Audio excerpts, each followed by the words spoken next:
Morning, sir. This is my resignation, sir. మనసు చంపుకొని ఉద్యోగం చేయలేకపోతున్నాను సార్. పేరుకేమో సిఐ, అక్కడ స్టేషన్ అంతా భయపడతారు, ఎందుకంటే సుపీరియర్ ఆఫీసర్ అని. కానీ బయట చేస్తున్నది మాత్రం డబ్బు పలుకుబడి ఉన్న ప్రతి విధవకు, రాజకీయ నాయకునికి ఊడిగం చేస్తున్నామనిపిస్తుంది సార్. ఊడిగం. మీరు మా నాన్నగారి ఫ్రెండ్ కాబట్టి మీ దగ్గర నాకున్న చదువుతో ఇలా మాట్లాడుతున్నాను, క్షమించండి సార్. అసలు పోలీస్ అనే వానికి సమాజంలో గౌరవం ఉందా సార్? ప్రాస్టిట్యూట్స్ కంటే హీనంగా చూస్తున్నారు సార్ మన డిపార్ట్మెంట్ బయట ప్రజలు. అవును సార్, బాగా ఎమోషనల్ అయ్యా.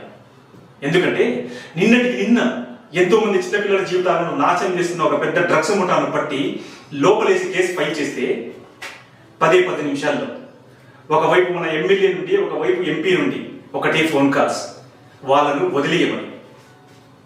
వాళ్ళు వాళ్ళ రాజకీయ పార్టీకి సంబంధించిన వాళ్ళంట, వాళ్ళకు చూసి చూన్నట్లు వదిలేయాలంట. కాదు కూడదు అన్నందుకు నానా బూతులు మాట్లాడతారు సార్. అరే, నువ్వు ఆఫ్టర్ ఆల్ ఒక సీఐరా, నువ్వేమి పీకగలవురా? మేము తలుచుకుంటే నిన్ను, నీ ఫ్యామిలీని నామరూపాలు లేకుండా చేస్తామంటూ గట్టిగా బెదిరిస్తారు సార్. అలాంటి ఊర కుక్కలు మరుగుతూనే ఉంటాయని పెద్దగా పట్టించుకోలేదు సార్.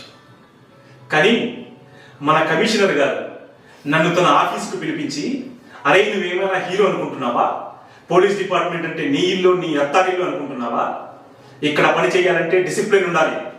ఇంకొకసారి ఇలాంటి న్యూసెన్స్ క్రియేట్ చేస్తే డిసిప్లినరీ యాక్షన్ కింద నన్ను సస్పెండ్ చేసి పడేస్తారంటూ నాకు గట్టిగా వార్నింగ్ ఇస్తారు సార్. దేనికి సార్ వార్నింగ్? దేని మీద సార్ డిసిప్లినరీ యాక్షన్? నిజాయితీగా పనిచేసినందుక? అంటే సమాజంలో జరుగుతున్న ఇలాంటి అసాంఘిక కార్యకలాపాలను చూస్తూ ఏంటి సార్, ప్రత్యక్షంగా సహకరిస్తూ బయటికి మాత్రం పోలీస్ అంటూ అమాయకమైన ప్రజలపై ఏది ట్రాఫిక్ లో హెల్మెట్ లేదనో, నో పార్కింగ్ లో బండి నిలబెట్టాడనో, రాంగ్ రూట్ లో బండి డ్రైవ్ చేశాడనో అంతెందుకు సార్, పాపం పొట్టకొట్టి కోసం తోపుడు బండ్ల మీద పాలు పూలు అమ్ముకుంటున్న అమాయకమైన ప్రజలపై దౌర్జన్యం చేస్తూ వాళ్ళ ఉసురు పోసుకుంటూ పోలీస్ అంటూ దర్పం ప్రకటించాలి. అంతేనా సార్?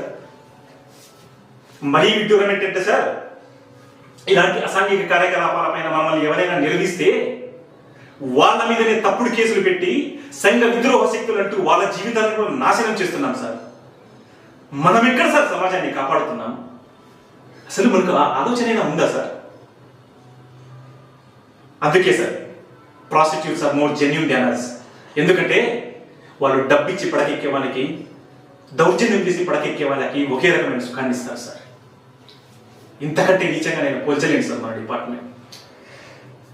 మీ ఇష్టం సార్, మీరు నా మీద ఎటువంటి డిసిప్లినరీ యాక్షన్ తీసుకుంటారో అది మీ ఇష్టం.